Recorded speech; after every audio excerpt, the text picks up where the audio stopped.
Our next guest is the royal reporter for the Daily Mirror, Russell Myers. Russell, fabulous to have you back with us.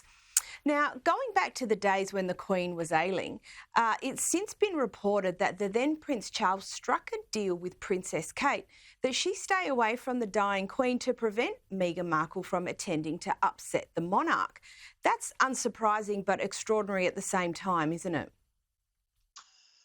Well, it is, and it sort of gives us a broader picture of what was happening at the time, I suppose. And I'm not too sure about the language about striking deals or whatnot, but what was happening at the time was William and Kate's children had just started a new school. They'd just moved to Windsor from London. So obviously a very, very unsettling time for the whole family. And after the late Queen's passing, you, of course, could understand the sort of anxiousness around the family that Harry and Meghan would fly back. And I think that during that period of time, we'd had an awful lot of sort of upset and upheaval within the royal family to do with Harry and Meghan. You're talking about the Oprah Winfrey interview, the possibility of Harry writing his book at that stage, and a Netflix interview on the cards that whenever Harry and Meghan were in and around the royal family, it was becoming a bit of an issue. So those conversations really took place between Harry and his father, and for Kate to stay away and look after her children, I think was probably more of a family decision to try and work out what was best for the overall feeling of the family at that time.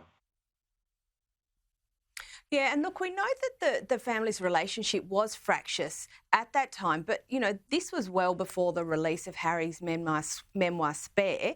Do you think it was broadly understood that it was the relationship was that bad, even in those grave circumstances?